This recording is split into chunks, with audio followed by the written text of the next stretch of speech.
Hello दोस्तों, आज हम मनी हाइस्ट का फर्स्ट एपिसोड सीजन 1 एक्सप्लेन करने वाले हैं। जैसा कि हमने इंट्रोडक्शन वीडियो में बताया है, हम उसके आगे ही स्टार्ट करते हैं। एपिसोड की स्टार्टिंग होती है और हमें टोक्यो को दिखाया जाता है। वो अपने बारे में बता रही है कि कैसे वो एक चोर से रॉबर से मर्डरर बनी हुई है और वो पुलिस से भाग रही होती है। करीबन 10 दिन हो चुके हैं और वो पुलिस से भागती हुई छुप के रह रही है। अब उसे निकलना था।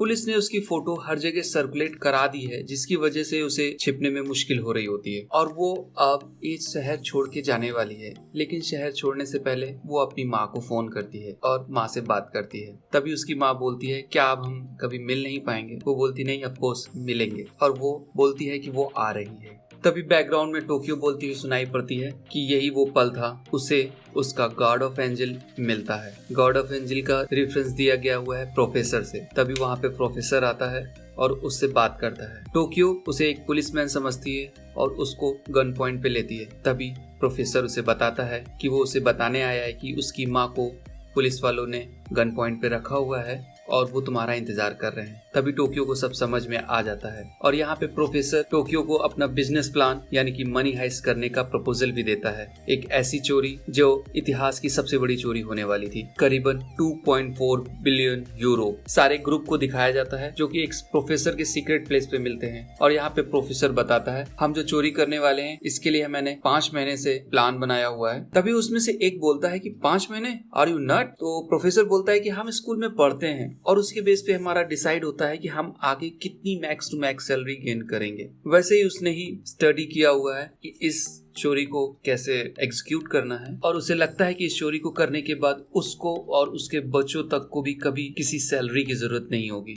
प्रोफेसर यहाँ पे अपने रूल्स भी बताता है। उसका पहला रूल रहता है, इस ग्रुप के मेंबर आपस में एक दूसरे से कभी भी कोई रिलेशन में नहीं रहेंगे। दूसरा रूल कि ग्रुप के सारे लोग एक दूसरे के ओरिजिनल नाम को नहीं जानेंगे, ना ही कोई पर्सनल लाइफ के बारे में जानेंगे, जिससे कि अगर in future rare of rares case में भी अगर कोई पकड़ा जाता है तो उन्हें एक दूसरे के बारे में पता ना हो। और यहीं पे वो लोग डिसाइड करते हैं कि वो एक दूसरे को सिटी के नाम से जानेंगे। सभी लोगों ने अपने अपने नाम डिसाइड करते हैं। टोक्यो के बारे में हमें पता ही है। उसके बाद बर्लिन, रियो, मॉस्को, डेनिवर, नैरोबी। यहाँ प्रोफेसर बोलता है कि ये चोरी नहीं है, क्योंकि जहाँ से ये पैसा चुराया जाने वाला है वो पैसा वहाँ के लोगों का नहीं है और ये चोरी लोगों के लिए एक मिसाल बनेगी। नेक्स्ट सीन में हमें दिखाया जाता है कि ये लोग टीम में बट गए हुए हैं और सबके अपने अपने टास्क हैं। फर्स्ट टास्क में हमें दिखाते हैं कि ये लोग एक रेड कलर की ड्रेस में और डॉली मास्क लगा के किसी जगह जा रहे हैं। ये लोग रॉयल मिंट से निकलने वाली ट्रक को हाईजैक करने वाले हैं, क्योंकि इसी ट्रक में बैठ के वो लोग रॉयल मिंट के अंदर जाएंगे गन के साथ। ट्रक को हाईजैक करना बहुत ही इजी था। वो लोग ट्रक के अंदर छुपते हैं और वापस मिंट के अंदर पहुंचते हैं। यहाँ पे मिंट के अंदर का भी कुछ सीन दिखाते हैं, जिसमें उनकी एक एम्प्लॉय है जिसका नाम है मोनिका, जिसका की अफेयर चल रहा है इस बैंक के मैनेजर के साथ जिसका नाम ऑडियो होता है और वो शायद प्रेग्नेंट होने वाली होती है। इस वजह से दोनों के बीच में कुछ झगड़ा भी हो रहा होता है। एक और तरफ हमें दिखाया जाता है एक स्कूल बस आ रही होती है जो रॉयल मिंट के म्यूजियम को घूमने वाली है। प्रोफेसर अपने यहाँ पे कमांड रूम में दिखाया जाता है और वो सारे लोगों से कोऑर्डिनेट करता रहता है। टोक्यो और नैरोबी यहाँ पे विजिटर की तरह पहुंचती है। मिंट का ट्रक जिसमें ये लोग छुपे होते हैं वो गेट पे आता है और तभी अलार्म बजता है। सभी लोग अपनी गन लेके बाहर निकलते हैं और सारे लोगों को हाईजैक करते हैं। ये लोग हवा में गोलियां चला रहे होते हैं और मिंट के सारे लोग घबराए हुए होते हैं। ये लोग एक एक करके सारे लोगों को एक हॉल में लेके आते हैं और इनकी आंखों में पट्टी बांध दी जाती है। वहीं रियो ने यहाँ पे सिक्योरिटी हैक कर ली होती है, जिसकी वजह से इस बैंक के अंदर से बाहर किसी तरह भी कम्युनिकेट नहीं किया जा सकता है और बाहर किसी को पता भी नहीं चल पाएगा कि यहाँ पे कोई होस्टेज वाली सिचुएशन है।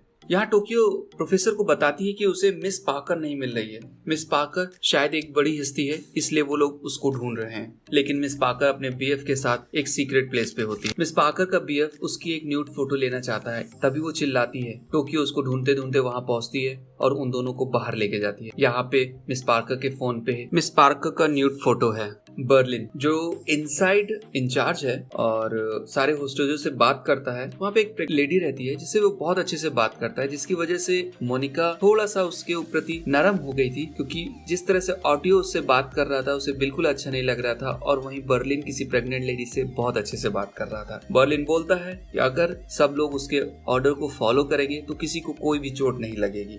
डेनवर मॉस्को के साथ बैंक के लॉकर को तोड़ने के लिए निकल जाता है। जैसे ही डेनवर और मॉस्को ने लॉकर तोड़ा तो वहाँ इतना पैसा था, डेनवर उसको देख के पागल सा हो गया। डेनवर का कैरेक्टर दिखाया गया है जो बहुत जल्दी गुस्से में आता है, बहुत जल्दी उसका दिमाग सनक जाता है। डेनवर यहाँ पे मॉस्को को बोलता है कुछ होशियारी दिखाने के लिए, लेकिन मॉस्को उसको बोलता है ना ही मैं होशियार हूँ ना ही तुम होशियार हो, तो ये दिमाग का खेल जो खेल रहा है उसे ही खेलने दिया जाए। नेटवर्क यहाँ पे जाम करने की वजह से अब कोई भी एक दूसरे से बात नहीं कर सकता है। इसके लिए प्रोफेसर ने एक यहाँ पे लैंडलाइन की अरेंजमेंट किया हुआ था जिसका वायर कमोड के अंदर से आया हुआ था, यानी कि प्रोफेसर ने बहुत पहले से सब चीजों की प्लानिंग कर रखी थी। अब प्रोफेसर बाहर बैठ के मिंट के अंदर की होस्टेज सिचुएशन को हैंडल करेगा। हम यहाँ पे देखते हैं कि एक वॉल में सभी लोगों के मोबाइल रखे हुए विद पासवर्ड के साथ, जो देखने में बहुत अच्छा लग रहा है। इसी बीच हमें एक फ्लैशबैक का सीन दिखाया जाता है जिसमें ट्रेनिंग के टाइम पे रियो और टोक्यो ने पहला रूल तोड़ चुके होते हैं कि वो दोनों आपस में रिलेशन में आ चुके होते हैं।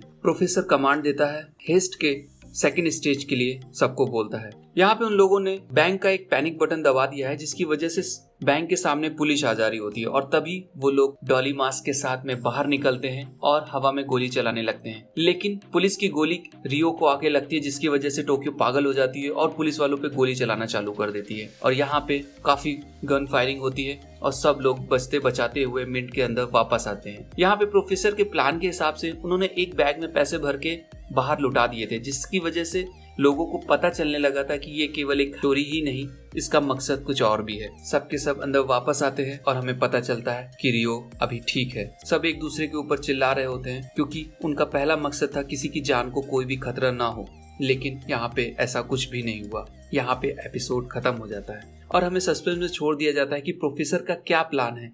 वो केवल पैसे ही नहीं चाहता है, और पैसे चाहता है तो उसे पैसे कैसे मिलेंगे अगर उसने पुलिस को बुला लिया हो। चलिए मिलते हैं नेक्स्ट एपिसोड में। Bye bye.